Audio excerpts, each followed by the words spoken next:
Cara jitu Nana. Nana menatap sang suami yang terlelap terlihat damai. Semalam adalah waktu yang panjang, mereka baru kembali pukul 2 malam setelah mengantarkan Arnold dan Michael ke bandara.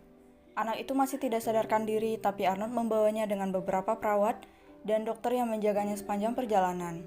Dan Lucille juga dibawa kembali ke Amerika di pesawat yang berbeda. Sebastian sudah tidur, berbeda dengan Nana yang tidak bisa memejamkan matanya. Dia menatap bagaimana suaminya bahkan merasa gelisah dalam tidurnya, membuat Nana mengusap keningnya yang berkerut. Sepanjang malam, Nana berjaga untuk membuat tidur suaminya nyenyak. Inilah sisi Nana yang tidak diketahui banyak orang. Nana mungkin terlihat dingin dan berbicara begitu pedas, tapi dia memiliki kepedulian bagi orang yang sangat dia sayangi. Setelah matahari mulai terbit, baru Nana berani meninggalkan suaminya. Dia sudah terbiasa tidak tidur semalaman karena ibu tirinya dulu, jadi kini dia tidak merasa ngantuk. Nana turun ke lantai bawah untuk mempersiapkan sarapan. "Selamat pagi, Nyonya." Ayam," ucap Nana yang latah. Dia menoleh dan kaget melihat Epe yang ada di belakangnya. "Kenapa kau mengagetkan?" tanya Nana kesal. "Maaf, Nyonya." Dia menarik napasnya dalam dan melihat sekeliling. Semuanya sudah bersih dengan pelayan yang mengambil alih pekerjaan. "Aku ingin memasak untuk suamiku, Epe." "Anda bisa memintanya pada pelayan bagian dapur. Mereka akan memasak apa yang Anda minta." Nana berjalan menuju dapur. Di sana ada beberapa pelayan yang sepertinya habis dari kebun dan sedang menyusun sayuran. "Apa kita punya kebun?" tanya Nana yang membuat mereka kaget. "Nyonya," ucap mereka, langsung berdiri lalu menyapa. "Iya, kami baru saja memanennya karena akan busuk jika tidak dilakukan." "Apa Anda ingin sesuatu yang lain, Nyonya?" "Timun ya?" gumam Nana melihat hasil panen yang begitu banyak. "Kenapa ini begitu banyak? Apa suamiku juga bandar timun?" "Ya, apa maksud Anda, Nyonya?" tanya pelayan itu. "Tidak," jawab Nana dengan datar. Dia menatap Epe dan memberinya isyarat untuk mendekat. "Iya, Nyonya. Tolong minta mereka untuk membiarkanku yang memasak." Epe menatap tidak percaya. "Anda majikannya, Nyonya. Anda bisa melakukan apapun." "Ah, benar, aku kaya bukan?" gumam Nana melupakan fakta itu. Nana tahu suaminya tidak akan bekerja hari ini, tapi dia juga tahu kalau tidur sampai siang juga tidak baik. Maka dirinya, Nana naik ke atas untuk membangunkan sang suami. "Mas," ucap Nana pelan sambil mengusap dada telanjang Sebastian. Posisi tubuh yang membuat Nana menelan ludah kasarnya. "Mas, bangun, udah siang." "Hari ini akan kerja dari rumah," ucap Sebastian merengek dan malam memunggungi sang istri. "Iya, tapi ini udah jam 7 lewat. Bangun apa? Nggak sehat tahu tidur nyampe siang. Ayo keluar, kita hirup udara segar yuk." Malas ya."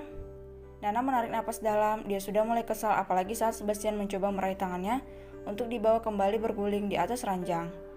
Nana segera menghindar dengan menepuk tangan Sebastian yang mencari-carinya.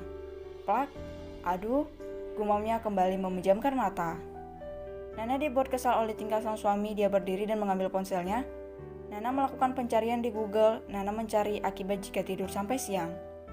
Setelah salah satu artikel ditemukan, Nana berkata, "Mas, sekarang aku tahu." Tanya Sebastian yang masih memejamkan matanya. "Kemungkinan penyebab kematian Mas adalah kanker hati." "Apa?" Sebastian bangun seketika. Nana dengan polos memperlihatkan ponselnya.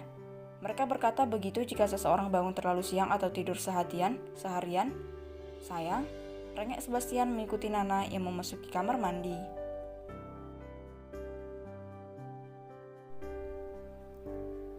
Masalah baru. Nana sedang berbicara dengan Epe untuk menanyakan perihal pembelajarannya lagi, tapi Epe belum mendapatkan perintah apapun dari Sebastian, sehingga dia belum mempersiapkan semuanya. Dan itu membuat Nana kesal. Dia kembali naik ke lantai 2 untuk berbicara dengan sang suami. Di sana Sebastian baru keluar dari kamar mandi. Dia memberikan senyum terbaik pada sang istri. "Halo sayang, aku udah mandi loh, gak akan tidur lagi kok, jangan khawatir." "Mas, aku mau tanya." "Iya, kenapa sayangku?" tanya Sebastian sambil memakai pakaian. Dia membuka pintu geser itu sehingga bisa memakai baju sambil memandang sang istri. "Kamu izinin aku buat belajar di rumah kan?" Sebastian mengangguk. "Tapi Pe bilang dia nggak tahu apa-apa, Mas." Sebastian yang sedang mengancingkan kemeja itu terdiam seketika. Dia menelan ludahnya kasar.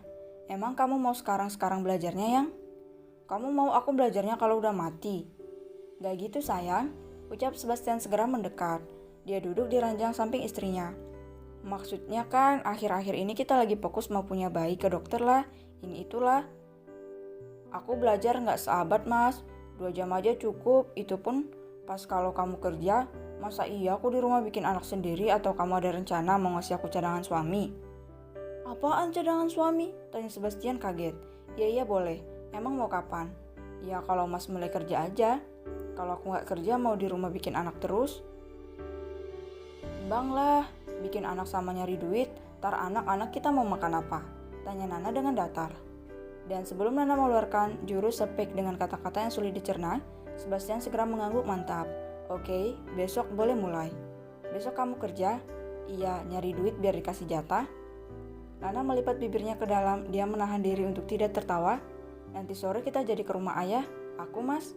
Jadilah kita tengok, pulang bulan madu masa nggak dikasih oleh-oleh? Harusnya sih hadiahnya cucu, tapi mepet waktunya. Kan nanti malam bisa, ucap Nana dengan bisikan. Makasih ya. Buat apa?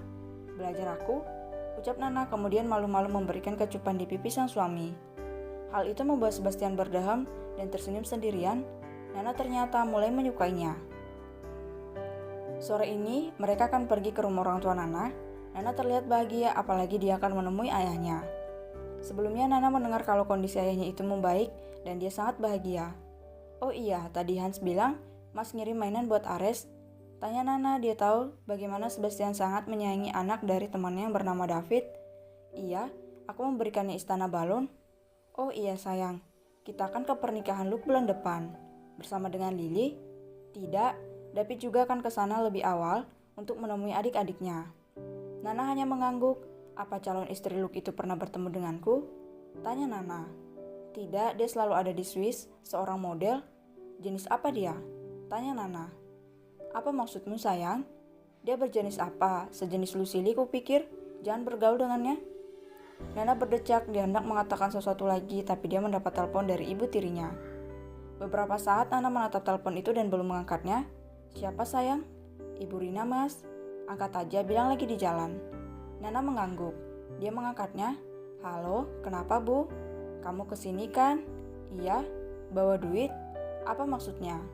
Ada rentenir, bilangnya mau nagih utang paman kamu. Tapi sekarang kan dia di pulau seberang. Rumah ini yang dijadiin jaminan. Apa? Paman kamu juga nyuruh bilang sama suami kamu tolong bayarin. Kalau enggak nanti dia ngasih tahu kamu.